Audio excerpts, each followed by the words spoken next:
Kamanda wa polisi mkoa wa Kusini Unguja, kamishna msaidizi mwandamizi wa polisi SACP Daniel Shila amesema jeshi la polisi mkoani humo limejipanga imara kuhakikisha linakabiliana na matukio ya kiukwaji wa sheria yatakayojitokeza siku ya uchaguzi mkuu 2025. Akizungumza na waandishi wa habari leo Oktoba 27 huko Tungu mkoa wa Kusini Unguja, amewatoa hofu wananchi wa mkoa wa Kusini Unguja kuwa uchaguzi huo utafanyika kwa amani, utulivu na usalama. Amesisitiza kuwa jeshi la polisi litawachukulia hatua watakaojaribu kufanya ghasia na kuhamasisha au kufanya maandamano kinyume na sheria. Leo tumekutana na askari wote kwa ajili ya maandalizi yetu ya mwisho kwa ajili ya kufanikisha swala la ulinzi katika uchaguzi huu mkuu.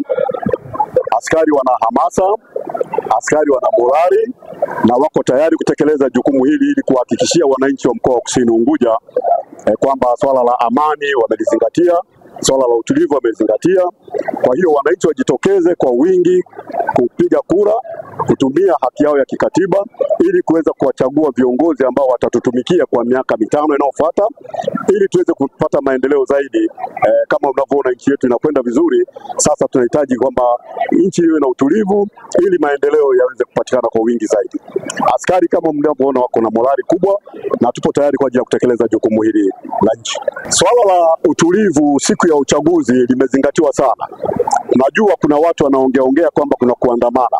Mimi nawaambia maandamano hakuna, na askari wapo tayari kukabili mtu yeyote ambaye atajichanganya akaandamana. Lakini tunaamini kwamba hakutakuwa na maandamano kutokana na taarifa tunazozipata. Ila sisi tumekaa tayari kukabiliana na hiyo hali. Mtu yeyote asije akajichanganya akaenda kuandamana. Watu wote tuandamane kupiga kura kama Mheshimiwa Rais ambapo ametuelekeza, lakini kikubwa kuliko vyote tunaomba wananchi watoe ushirikiano kama kutakuwa na taarifa zingine zozote mpaka tunapoona kwamba swala hili limeenda kwa ukamilifu. Nikiripoti taarifa hii, mimi ni Pendo Godson, Mawengi TV.